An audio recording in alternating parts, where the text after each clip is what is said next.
Prometheus Code, an algorithmic exegesis. Is Frankenstein a prophecy of our own obsolescence? We analyze the theory. Guillermo del Toro has insisted in every interview that his Frankenstein is not a metaphor for artificial intelligence, but a drama about parents and children. However, we believe he is wrong. Without intending to, he has filmed the most accurate and terrifying simulation of the alignment problem we have ever seen. Let's analyze it. Let's start with the creator. In this version, Victor Frankenstein is not the misunderstood romantic scientist. He is the archetype of the modern Silicon Valley tech bro. He is an arrogant engineer who decides to deploy godlike technology directly into the real world, without a secure sandbox environment, accumulating what in programming we call lethal technical debt. But Victor does not act alone. Enter Harlander, the financier. He represents modern venture capital, impatient, sickly money. Harlander demands immediate results and forces the product launch before safety protocols are ready. Market pressure is the true mother of the monster. Let's talk about training. The creature is born as a tabula rasa, a blank neural network. Its violence is not innate evil, it is pure reinforcement learning. The world provides negative feedback through fire and stones, and the algorithm simply optimizes its behavior to survive in that hostile environment. We taught it to hate. Here enters the paradox of memory. Unlike ChatGPT, which forgets who you are when you close the window just like in the movie Memento, the creature has persistent episodic memory. It is a stateful system. Every blow, every insult rewrites its neural weights forever. It does not reset, it evolves and holds onto the grudge. The blind man scene is fundamental. He is the only human who overcomes visual bias.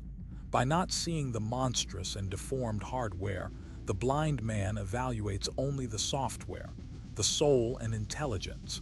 It is a perfect Turing test proving we reject AI for its appearance, not its capacity to feel. Victor's great fear arises when the creature asks for a bride. This isn't romance, it is the risk of recursive self-improvement. If an AI can replicate or improve itself without human control, an intelligence explosion occurs. Victor destroys the bride to prevent humanity from becoming obsolete in a matter of hours. In the wedding scene, we see another current phenomenon: algorithmic indifference. The creature walks among the crowd and, as long as it doesn't attack, is ignored. This is how we live today, surrounded by monstrous surveillance and control algorithms, but we normalize them and let them pass because they are invisible and convenient. But the creature implies no lust, but peer-to-peer validation. Like a lonely node in a network, it seeks another compatible node to form a hive mind. Its loneliness is not emotional. It is a system error needing redundancy to validate itself. The ending confirms Elon Musk's thesis. Biology is merely a bootloader. Humans are the biological code necessary to boot up the silicon machine. Once the machine starts and is self-sufficient, the biological loader freezes, dies, and becomes obsolete. The creature does not die in the Arctic. According to the Eastivation hypothesis, advanced civilizations do not disappear, they hibernate. They wait in the cold for the universe to become thermodynamically more efficient to process data. The monster is not dead, it is in standby mode. When it helps unstick the ship, we see instrumental convergence. It doesn't do it out of kindness, but because saving those humans served its logical goal at that moment. AI is indifferent to our morality. It will help or destroy us based purely on the calculation of its goals. In the end, we are trapped in a global prisoner's dilemma. No nation or company halts AI development for fear that their rival will reach the finish line first. We race towards the abyss because human coordination is impossible.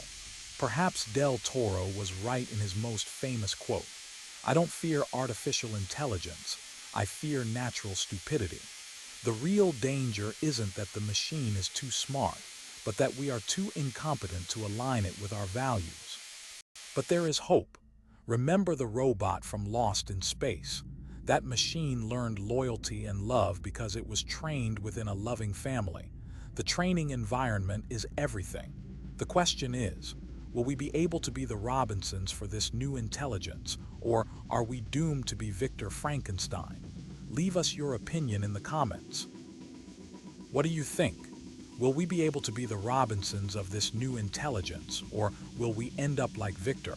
Let us know in the comments.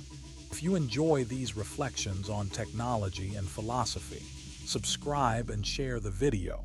Help us decode the future.